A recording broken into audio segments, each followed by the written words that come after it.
Here in part 3 of our webinar, we're going to be looking at security in this new digital age.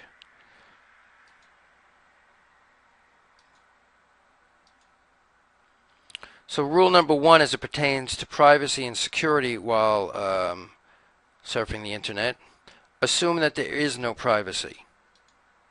Always assume that what you post or say or do on the internet will eventually be seen by someone. This is very important whether from a work perspective or from a student perspective if you're eventually going to go out on the job market. Assume there is no privacy.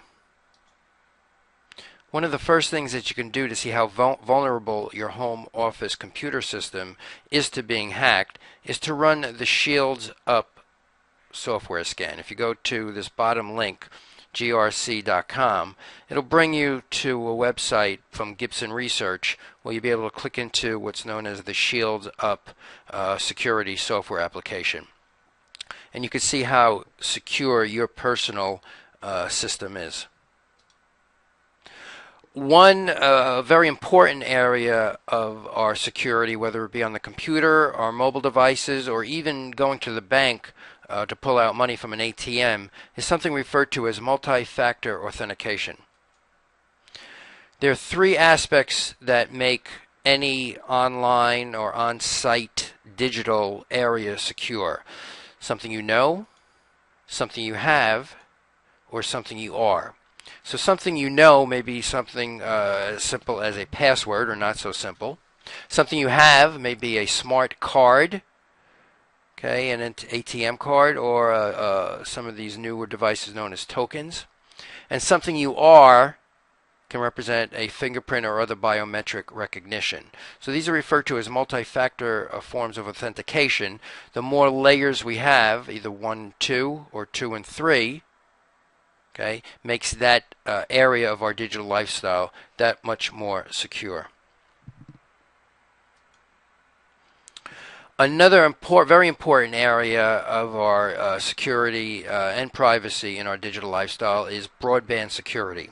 When you open your new cable or DSL modem, it may not also act, or it may rather also act what's known as a router.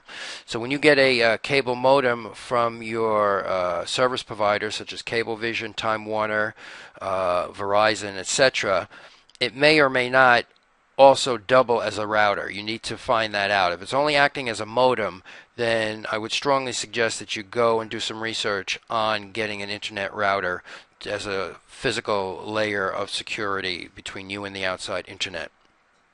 Again, if it doesn't, get a broadband router. Once set up, immediately go into the administrative area of that router and change and update the following: your login password, an area known as the SSID, that's what your router is named.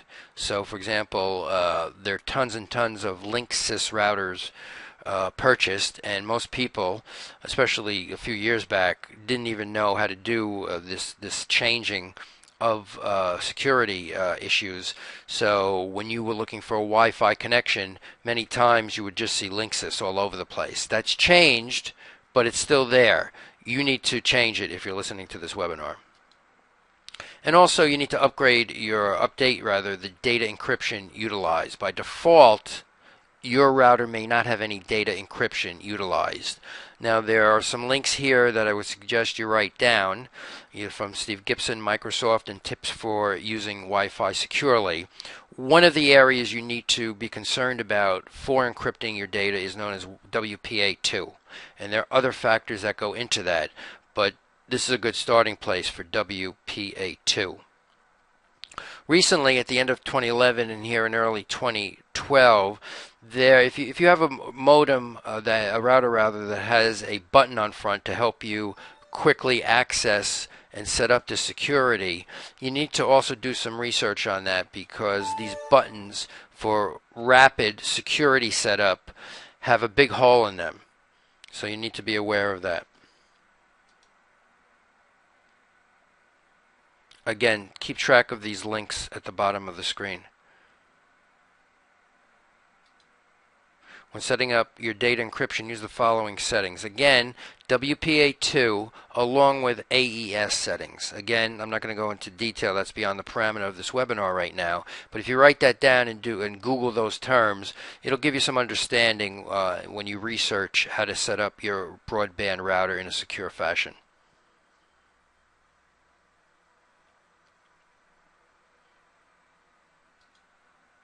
Very important. I can't stress this enough. Back up your data.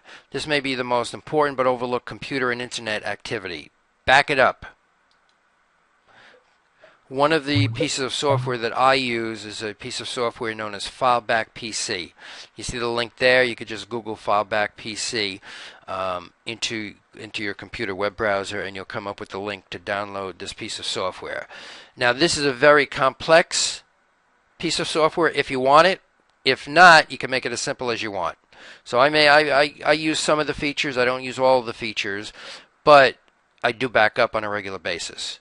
You're going to have a hard drive or other storage device that eventually is going to crash on you and falter. When that happens, you're going to cry, because if you have not backed up your computer data, it's lost. Simple as that. Now, with some of today's technologies in our digital lifestyle, we're backing up not only to our local home or work environment, but we're also backing up to the sky, known as the cloud. Here are some general rules for backing up data. Remember these three numbers: 3, 2, 1. Okay, so you want a minimum of 3 different areas to back up. So you have your computer hard drive. I would suggest at least another computer external hard drive, and you could also back up very important data to a different type of media, such as a CD or DVD storage area. And third, I would also back up to the cloud. Again, you want to use at least 2 different types of media, such as a hard drive versus a DVD or CD format. And again, you want to have at least one backup offsite. Heaven forbid there's an emergent situation in your home or office, such as a fire or an explosion or something like that. You may not have time to get your data from that site. If one of your default backup strategies is to back up off-site, then you don't have to worry about that so much. So remember this easy strategy for backing up data: 3, 2, 1. Here are some ways to back up to the cloud. I use Carbonite. Okay, these are all depending on how much data you're going to back up. If you have a lot of data, usually they give you Dropbox, and I forget, Mozy may also give you some free data. Carbonite you have to pay. But for example, Dropbox, I believe, have 2 gigabytes of free data upload. That's not that much in today's digital lifestyle. So for most of these off-site cloud backup strategies, you're going to have to pay. I pay approximately $54 for the year, which, if you break that down, is not that much per month.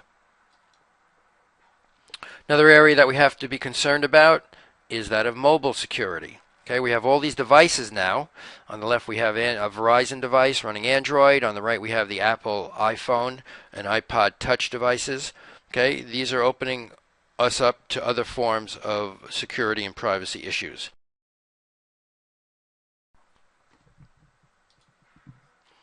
Obviously, security in the cloud also includes our social networking interactivity. Okay, so make sure you become familiar with how to access your Facebook privacy issues. Again, we talked about Facebook in an earlier portion of this webinar. One of the people who have really been promoting the global nature of our interactivity in this digital lifestyle. In fact, he wrote a book about the Earth being, the network being flat, is Tom Friedman of the New York Times. And he wrote last year, the latest phase in the internet community, in the IT revolution, is being driven by the convergence of social media such as Facebook, Twitter, and LinkedIn, with the proliferation of cheap wireless connectivity and web-enabled smartphones and the cloud. So yes, we have all these devices now, and we have all these social networking platforms to interact with one another and play around and also do some work with one another, but they do open up some security and privacy issues. We're almost done. I'd like to spend a few minutes on one of the true legendary pioneers and visionaries of not only the computer era but also the internet era. On October 5th, 2011, we lost a great visionary as former Apple CEO Steve Jobs passed away. One of his most memorable contributions was the Macintosh computer, which was introduced as a Super Bowl computer, which I mentioned earlier. Let's take a quick look at that advertisement.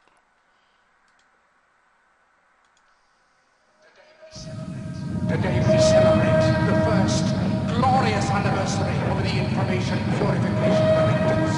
We have created, for the first time in all history, a garden of pure ideology, where each worker may bloom, secure from the pests of vague contradictory thoughts. Our communication of thoughts is more powerful a weapon than any fleet or army on earth. We are one people, with one will, one resolve, one cause. Our enemies shall talk themselves to death, and we will bury them with their own confusion. We shall prevail. On January 24th, Apple Computer will introduce Macintosh. And you'll see why 1984 won't be like 1984. What's interesting about that advertisement is that it ran only one time. You can obviously find it now all over the internet, especially on YouTube, but that one-time ad has led to Apple being one of the most prominent, not only computer and technology companies, but one of the largest companies in the world. Oh, not yet. We're almost done. Let's talk about some other Steve Jobs areas. Okay, so this was a brief point of view from Steve Jobs as he saw the world. When you grow up, you tend to get told that the world is the way it is, and your life is just to live your life inside the world, try not to bash into the walls too much, try to have a nice family life, have fun, save a little money. That's a very limited life. Life can be much broader once you discover one simple fact, and that is everything around you that you call life was made up by people that were no smarter than you. And you can change it. You can influence it. You can build your own things that other people can use. Once you learn that, you'll never be the same again. And one last tidbit that I thought would be interesting.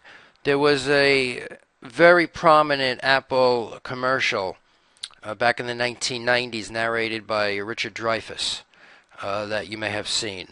Here's the same commercial narrated by Steve Jobs.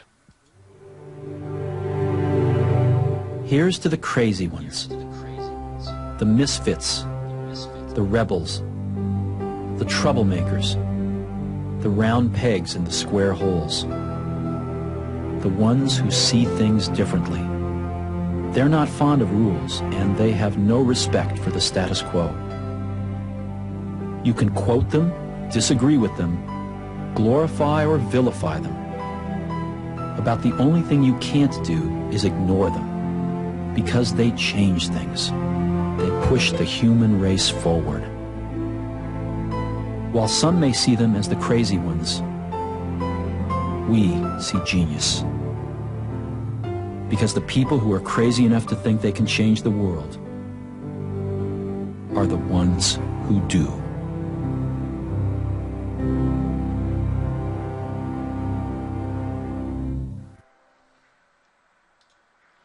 So on that note, I'd like to thank everybody for attending this webinar and looking at our digital lifestyle. I think it's important. It definitely is a part of all of our lives today. And thank you again for attending.